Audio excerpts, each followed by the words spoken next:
It's Careless, and today I think is day 75. I don't really know. And I swear I recorded the video yesterday. I just didn't put it online because I ended up drawing all day. And the drawing, it was really relaxing. It was good. I guess I'll have a link below. Not that anybody really watches, so it doesn't really matter. But anyway, today I'm going to talk about why I don't like staying in hospitals. So we left off where they were finally like, yeah, you're pretty sick. And I was like, yeah, that's pretty true. So my parents are like, yeah, just stay in the hospital for a weekend because we don't want you to keep dying. And I was like, oh yeah, it's a good idea. I don't really like dying either. It's very uncomfortable. So I stay, and it's actually kind of okay. The hospital, you know how people talk about really bad airplane food? Well, hospital food is not any better, I guess. I don't know. Some people really don't like airplane food. I kind of like it, but this is a story for another day. But I got really, really tired of it after eating airplane food like every few days for like a month. It was really bad. But anyway, it was actually, yeah, the hospital food was not bad, and I got a TV, and I got my own room. It wasn't like one of those rooms where all you get is a curtain, and you have to split it with other people. No, I got my own room. It was cool. Yeah, it was legit, and the TVs had a bunch of channels, but all I did was watch an NCIS marathon all the time. I went in Friday night. All of Saturday was just NCIS because I didn't know what else to do. I was just like, oh, I'll just watch NCIS, whatever. Like, I'll just leave it on so that I have something to do, I guess. So yeah, that was okay. But here's the bad part. So I had gone into the hospital on three separate occasions, right? So that means I've been stabbed with a needle at least 3 times. Add an extra one for when I switch hospital rooms. They probably gave me another one. Maybe not. I don't really know. And then every time you go, they probably draw blood. That's another 6 times, right? So I'm kind of running out of room on my arms to get stabbed. And the needles are not staying in very well. So I had to get some redone. That's what I meant by like Friday night after I stayed in the ER and I went to the hospital room. They probably had to redo one of them because it hurt. And I know that night I also had them redo it because it was hurting and it was wiggling and it was bad. But the last time that I got it switched, I couldn't fall asleep because it was stinging and I couldn't put my arm anywhere and it felt really bad. So I asked the night nurse to come to help me re-put it in. And I'm kind of running out of room, but I'm like, you know what? I'm kind of used to needles. I'm more or less okay with it. Like, all right, just do it. Whatever. I'm only going to be here until Sunday morning, and then my parents are skedaddling me and driving me away back to the Bay from, Southern California. I was like, whatever, I'll do it.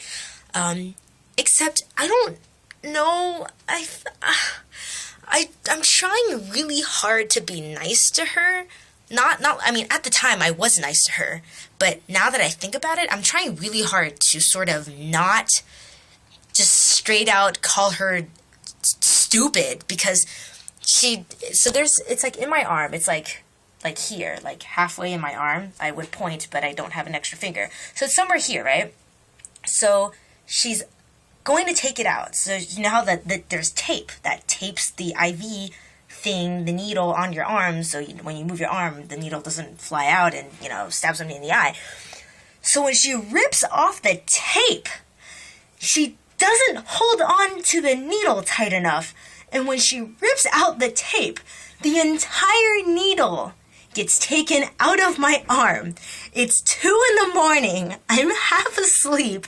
I've just spent all of my life in the hospital. She comes in, rips the needle out, and my arm is just spurting blood. Blood is actually coming out of my arm and just drip, drip, dropping off of my arm. And I was just like, okay, all right, no. Don't even put that fucking needle back. You're gonna Band-Aid this, and you're gonna get the fuck out of my room.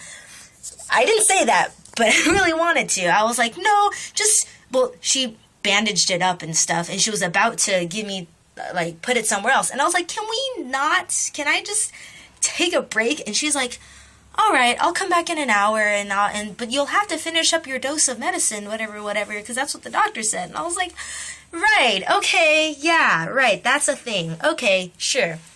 She leaves, and I just start crying my face off, and I call my mom. I'm like, I can't stay. I literally cannot stay here. Not when there's some woman pulling needles out of my arm, and I'm bleeding all over my blanket, and I just want to go home. I just want to stop dying, but apparently I can't, because somebody's trying to murder me here. And she shows up, and she's all like, come on, you just have to let her do it. And I was like, I'm like crying. I'm like, okay, I'll let her do it. She shows up. She's got this big needle, and it's fucking ridiculous. We ran out of places on my arm, on my, like, in my elbow crease or whatever, and on my arm. We ran out of rooms, and she's like, all right, let's try your hand, the back of your hand. I'm used to that. I'm okay with getting IV things on the back of my hand. I'm totally okay with this. But she comes in, she's got this big needle, okay?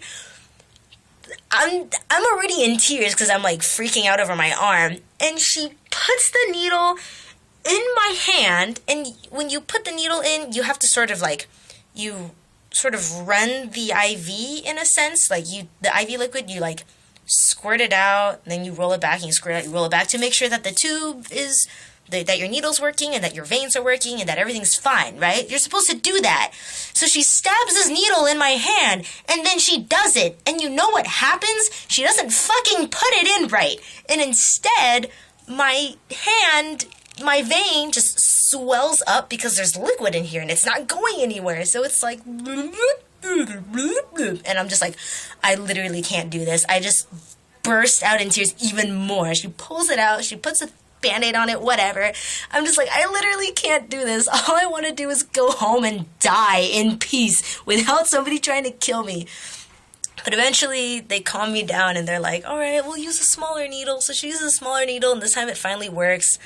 And it was an awful time, and I never want to do it again.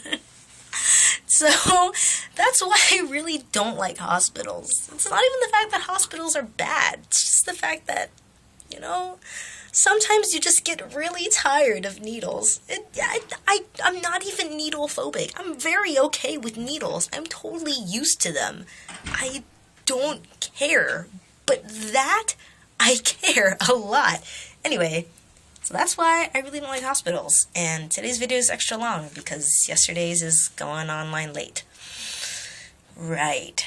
So, my name is Carla. I really don't like needles. I also don't like incompetent nurses, and that's my story for today.